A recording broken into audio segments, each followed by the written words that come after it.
It is 3 in the morning, and you have been awake for 2 hours. 1 tooth. That is all it takes to shut your whole life down. You have taken some painkillers, but they have not helped. In the morning you can phone somebody, and somebody can make it stop. For almost the whole of human history, there was nobody to phone. So what did people actually do? Some of it worked, most of it did not. And the people you would expect to have suffered most, mostly did not.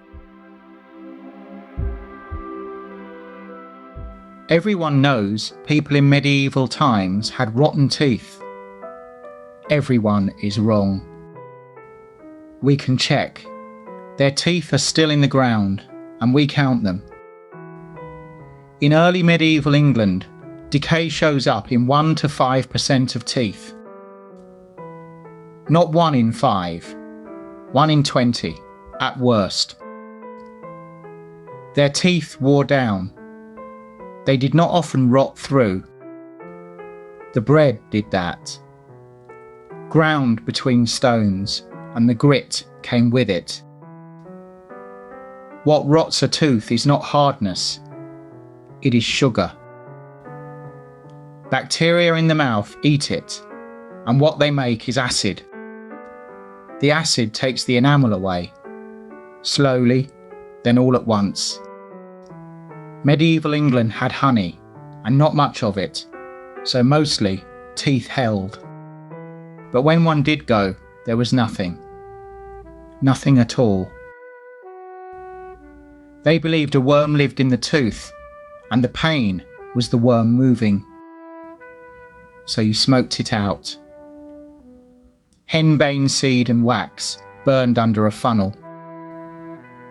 Henbane is a poison. Doctors were warned not to lean in over it.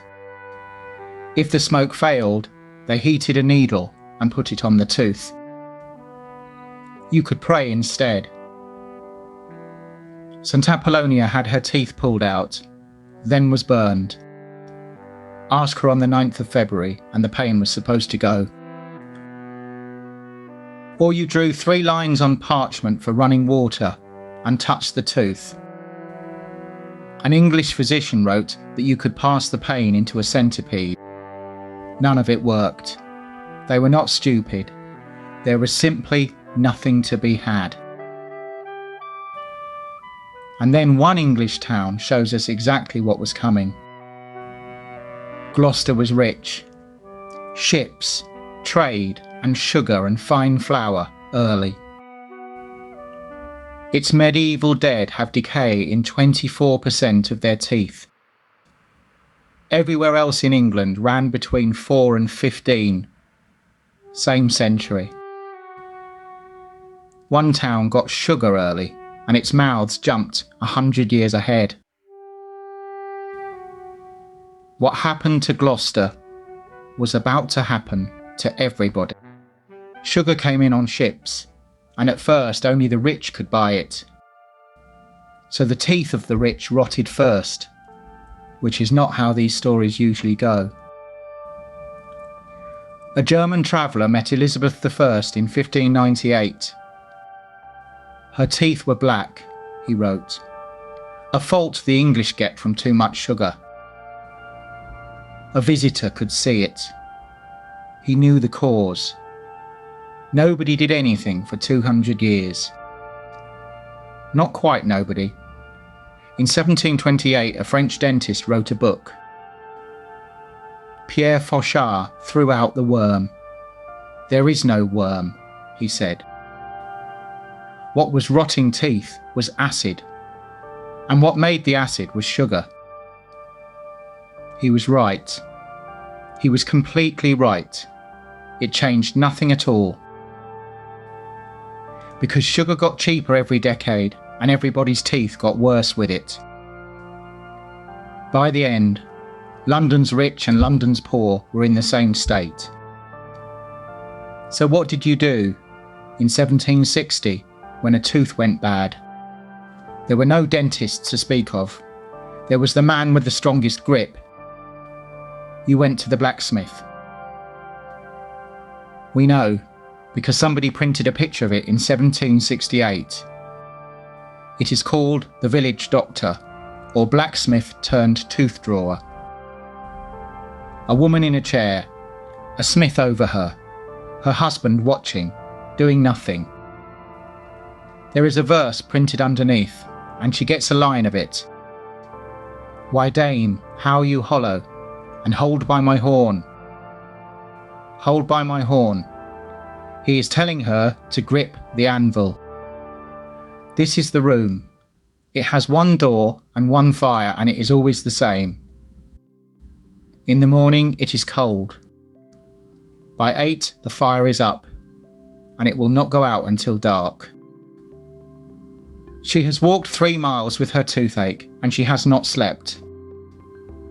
Her husband comes as far as the door and stops there.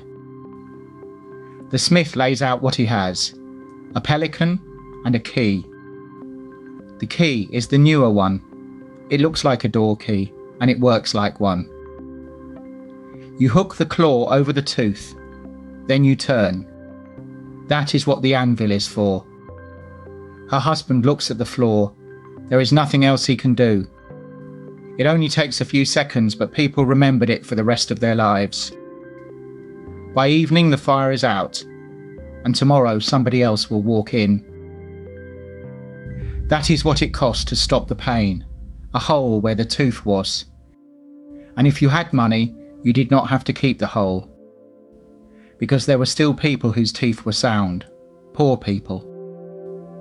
For about 50 years, that gap was wide enough to sell across. The advertisement said it plainly. Most money given for live teeth.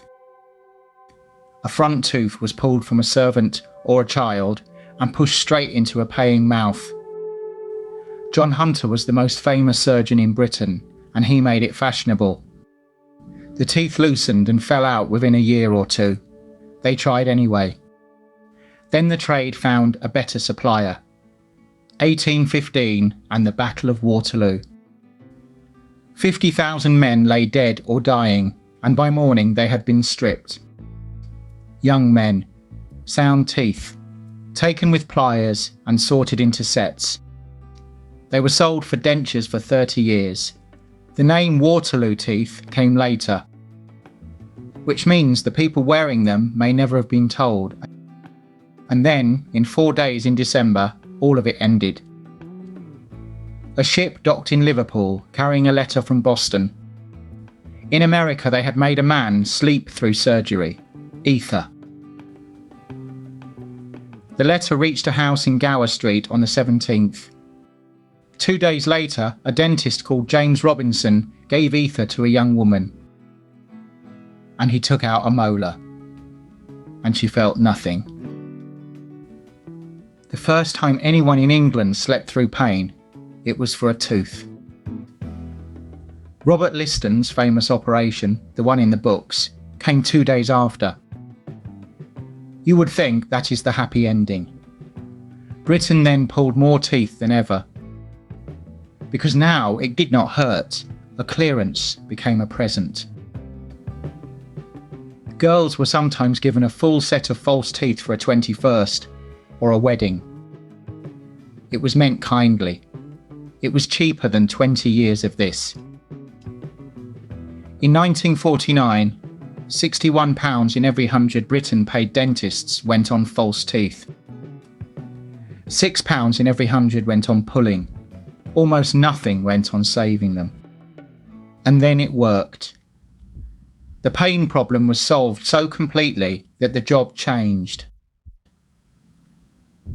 The health service will straighten a child's teeth if there is a medical need.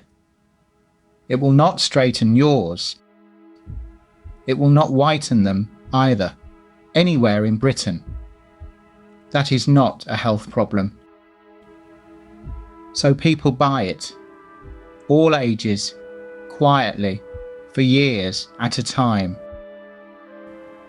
For almost the whole of human history, a tooth was something that hurt you. For most of us now, It is something we look at. Not for everyone.